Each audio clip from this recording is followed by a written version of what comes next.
Hi, today we have a collection of mouthpieces from the Mercer and Barker Company to try out for you.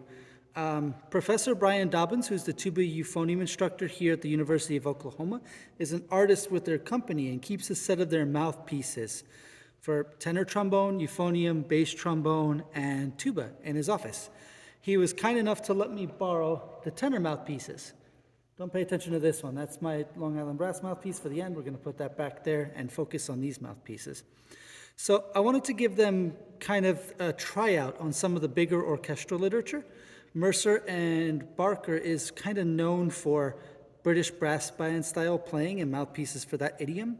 But I've been finding that these mouthpieces work really nicely for a bunch of different varieties of music. To test them out, we're going to use the second trombone excerpt from Mahler 5 at rehearsal 11. And it goes nicely up to this high B and also down to low E, so it kind of gives us a view of the ranges in a pretty quick succession. Today we're going to start with the smallest of the mouthpieces that I have in this collection, the MB6G.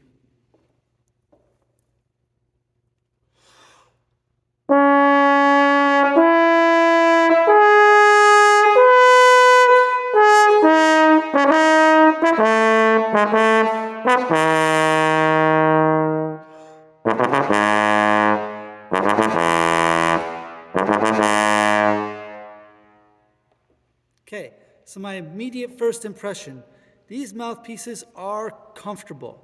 They are very comfortable. They have a nice rounded rim. And even though this is the smallest of the mouthpieces that I have with me, it still gets a pretty good sound and it feels remarkably comfortable in the low range. Next up, we have the MB5G, also known as the Raptor, which is kind of cool. Some of these mouthpieces have really fun nicknames, very much like mythological beast inspired. Let's give the 5G a try. This is a full size up from the 6G.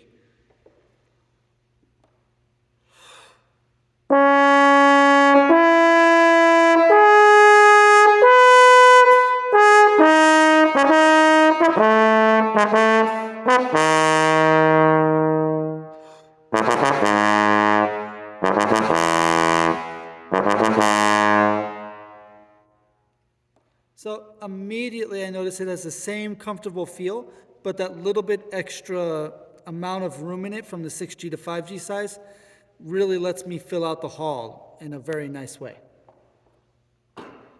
From here, the gradations get a little smaller. We have a 4.75G, slightly larger on the rim size.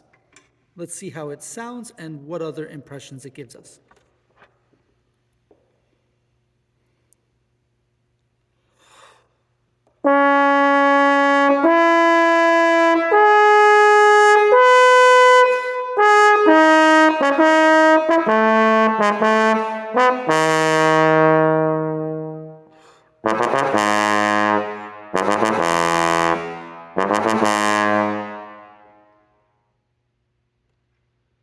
Again, another very comfortable mouthpiece. It feels a little bit thicker on the body, as well as having a little bit more sound capability. And indeed, if I look at it very closely, it seems like the body of the mouthpiece, I don't know how much this is going to show. It seems like the body of the mouthpiece is like a little thicker before it starts to recede. Yeah, or it starts to taper down to the back bore. So it feels like it's a little bit deeper, but that's just the impression I get as a player. I don't know the exact specs for all these mouthpieces. Next up, we have one of my favorites. This is the MB 4.5G, also known as the Viper. Again, it feels even just a fraction of an inch deeper from the rim to where the taper starts than the other one. And let's see if that correspondingly, what that does to sound. I've been known to favor deep mouthpieces, so let's find out.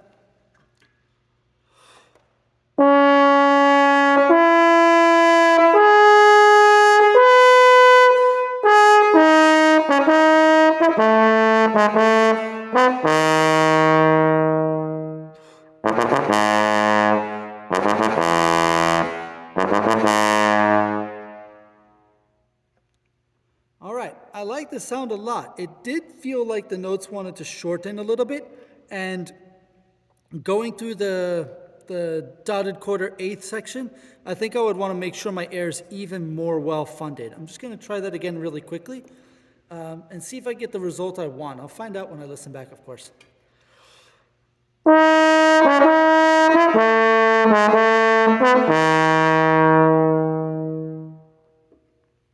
Yeah, they might have been overly long, but I'm really curious to see. This is a very interesting mouthpiece to find lengths of articulation on. We also have a slightly larger 4.25G, and I'm just going to kind of jump in and see what that feels like.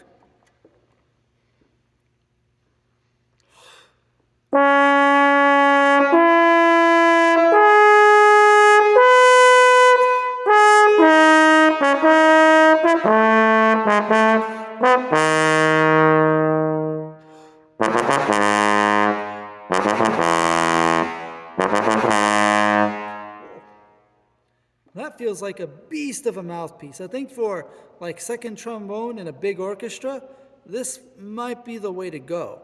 It felt almost like out of control, but in a nice way. Like if I spent some time with it, got to know it, like befriended with it, like slept with it under my pillow or something like that, it would sound really nice. And finally, we have the MB4G-JP. This is known as the Dragon mouthpiece. I like the name the best. I know that. Let's see how the sound matches up.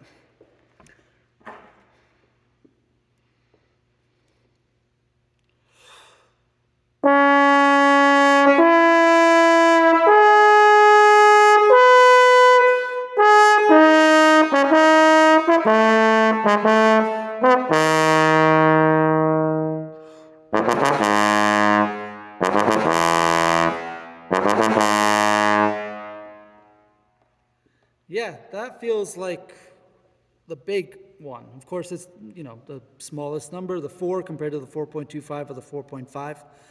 I want to try the beginning like that again. It felt like the depth and the width of the rim was the hardest to keep stable, but we're going to try it again to see how much of that's my fault.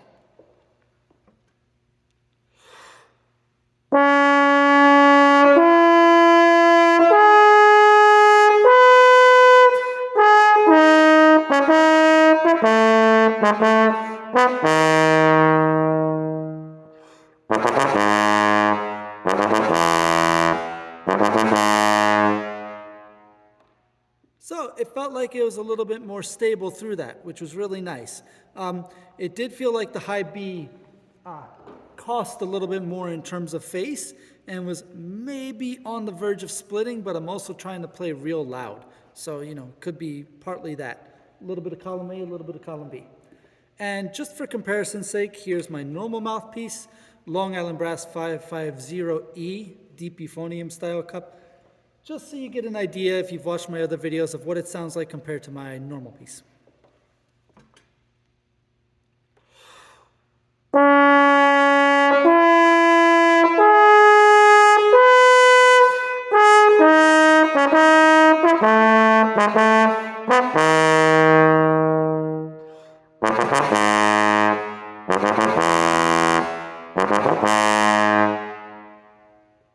It's funny, I thought that on my regular mouthpiece, that would be the one that I was like most likely to miss a note because, of course. And I think that one of the last ones fracked a little bit. I'm not going to worry about it though. This is more of just a mouthpiece comparison than anything else. So, the Mercer and Barker line, or Barker, sorry. I think I might have messed that up once or twice. My partner's name is Baker, so it always throws me off. They are very great mouthpieces. They do a lot of things really well. They might be known as more of like a British-style brass band mouthpiece, but I think they do a lot of things super well. All right, I hope you enjoyed this comparison. Check out Mercer and Barker to find out more information about them. They have some distributors across the U.S., and they're making good pieces. They're worth checking out. All right, thanks for your time. Hope you have a good day.